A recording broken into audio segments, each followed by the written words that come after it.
When you study the Battle of Guadalcanal, the big names jump out first. Hiei and Kirishima on the Japanese side, and the cruisers of Savo Island for the Americans. If you think of smaller ships, the destroyers, you probably think of ships like Laffey, or Akatsuki and Udachi. In fairness, those ships are famous for various reasons. But it does mean that some other ships slip under the metaphorical radar, such as today's topic, USS Jarvis. This ship is largely forgotten due in large part to her ultimate fate. One of few United States warships outside of submarines to be lost with all hands. And unlike Edsall, Jarvis is still often ignored in histories of the war, largely due to her sinking coming right after the disaster of Savo Island. In today's video, we'll be looking at her story, from quiet beginnings to a stubborn attempt to withdraw to safety, ending in tragedy for the men left aboard the ship as she sailed alone into Japanese air attack. This is a story that began on August 21st, 1935, when a new Bagley-class destroyer was laid down in Bremerton. The Navy was finally getting around to replacing the old four-stackers, in this case with several related designs. The 1,500-ton gold-plater destroyers. For the Bagleys in specific, that meant a displacement of 1,624 tons at the standard loading, and around 2,250 tons when fully loaded, allowing the ships to carry 4 5-inch 38 caliber guns in single mountings, a super-firing pair on the bow and another pair on the stern. Initially, these were supported by a handful of machine guns. Over the course of the war, these would be replaced with 40mm Bofors guns and 20mm cannon. Exactly what Jarvis had going into her final action isn't entirely clear. There are pictures of the ship from a May 1942 refit showing at least 6 20mm cannon. That aside, the real bite of this ship came from her torpedoes. Much like the similar Gridley and Benham class, Jarvis carried a lot of torpedoes, coming out to 16 torpedo tubes in 4 quadruple mountings, the heaviest torpedo battery of any American destroyer. The pair of depth charge racks on the stern almost feel like an afterthought in comparison, which just leaves the speed to round things off here. This was also impressive, just under 37 knots on 47,000 shaft horsepower. With that finishing off the design, however, let's move to service. The new destroyer, USS Jarvis, was launched on May 6, 1937, and commissioned a few months later on October 27th. This ship was named for James Jarvis, a 13-year-old midshipman who was lost in the quasi-war with France, specifically during a fight between USS Constellation and a French frigate. Jarvis went up Constellation's main mast to secure the area. He refused to come down without direct orders, leading to his loss when the mast was shot away. Jarvis is a naval hero, especially in light of his young age. That stubbornness would be reflected as well in the service of his namesake destroyer. Although, as you could expect, that service began without much fanfare. Jarvis joined the fleet properly in early 1938 for a few years of training duty. This would see her bounce between the Atlantic and Pacific Oceans, joining up with other fleet elements for training, and the annual fleet problems as well. For the most part, Jarvis did not stick out much here, with the exception of one incident in early 1939 when she performed a mock torpedo attack, where the destroyer nearly hit USS San Francisco if not for the cruiser turning inside the torpedoes. While these were practice shots, not war shots, it was still embarrassing, and would have been a lot of wasted money. Fortunately, the cruiser had a good helmsman, and Jarvis's torpedoes could be recovered. Outside of that incident, however, there wasn't much to note. Jarvis would continue her peacetime rotation through to 1941. She would not participate in the neutrality patrol, instead shifting with the rest of her class to the Pacific. All 8 Bagleys would be present as a result when Japan attacked Pearl Harbor on December 7, 1941. For Jarvis in particular, that meant being in dock undergoing maintenance. The ship had her boilers open for overhaul, while her port reduction gear was also out of commission. She was not going anywhere quickly. Fortunately, the Japanese had bigger targets to focus on, and this would not be like USS Cassin and USS Downs either.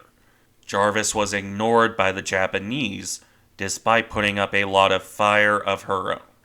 Her crew would man their stations and return fire for the entirety of the Japanese attack. How effective that fire was is debated between sources. The ship's action report notes 4 aircraft downed at absolute most. Either way, Jarvis's crew got their ship back in order. So quickly, in fact, that she was able to sortie later that same day.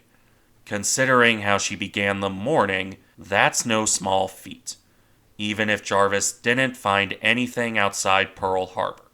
The Japanese had already left the area. After this, the next mission for the destroyer was the abortive attempt to reinforce Wake Island on December 16, 1941. Jarvis joined up with USS Saratoga to sail for Wake to resupply and reinforce the Marine garrison.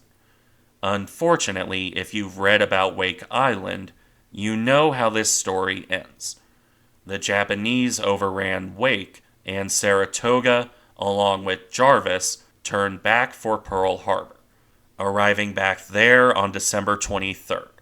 Jarvis wouldn't do much else for the rest of the month, just patrolling outside the harbor.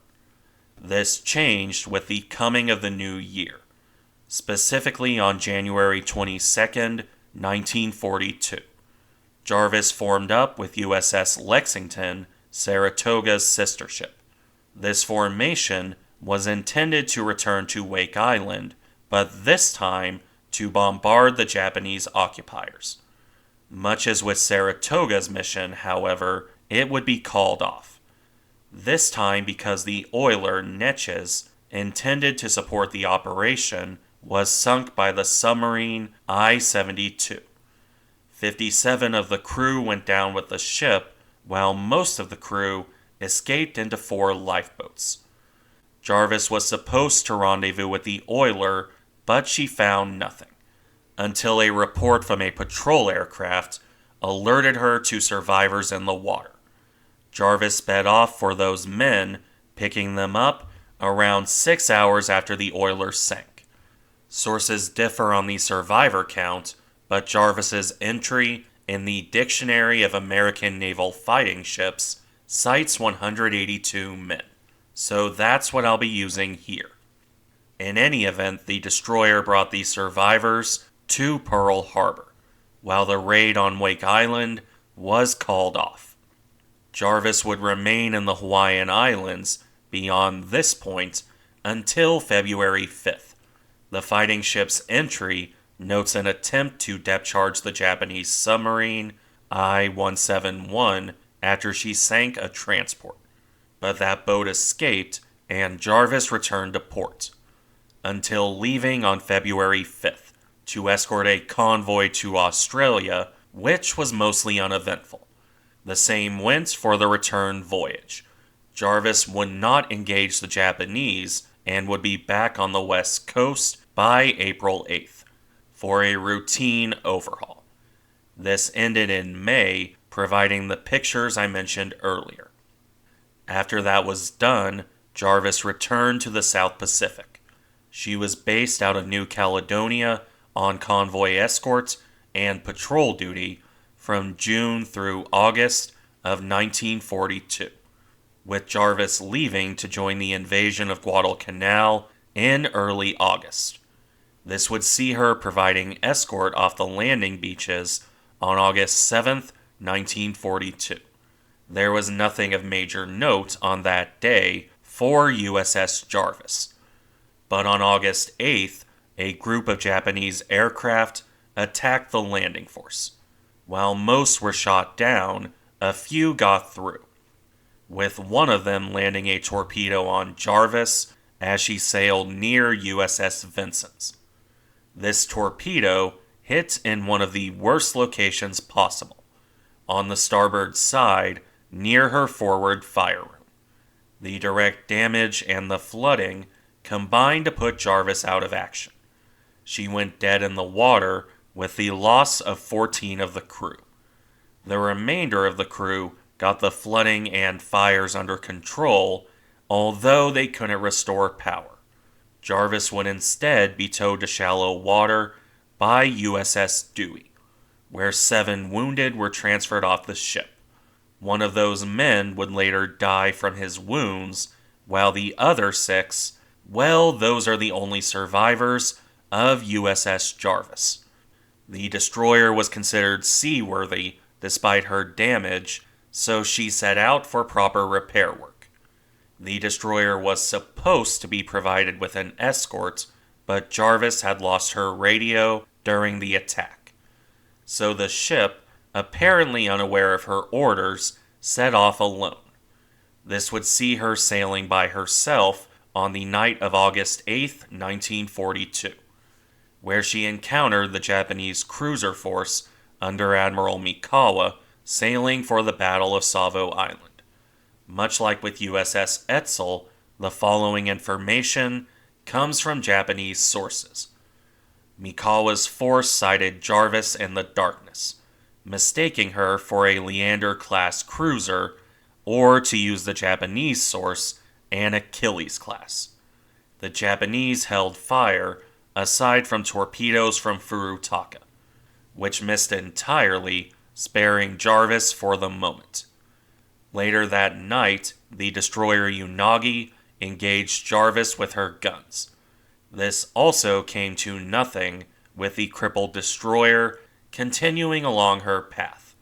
As for the Japanese, they continued on to Savo Island. Jarvis, meanwhile, would be sighted by USS Blue later on, which noted a large oil slick before peeling away to resume her patrol. As it would turn out, that was the last time Jarvis was seen by a friendly warship. The last time she was sighted by American eyes, period, came with sunlight on August 9th. Pilots from USS Saratoga spotted Jarvis struggling along at 10 knots and low by the bow, along with that oil slick. This would be the last sighting of the ship by friendly forces. Jarvis was eventually located by the Japanese as well. Still convinced she was a cruiser, the Japanese sent out a strike force. The torpedo bombers would locate the crippled destroyer and ultimately sink her. Despite losing 2 aircraft, the Japanese reported Jarvis as splitting in 2 and sinking around 1 p.m. on August 9th, 1942. None of the crew would ever be rescued, leaving those 6 wounded as the only survivors of a brave destroyer. A ship and crew whose story is too often forgotten in the chaos of the Guadalcanal campaign. Thank you for watching. Remember to like, comment, and subscribe if you enjoy the content, and I'll see you in the next one.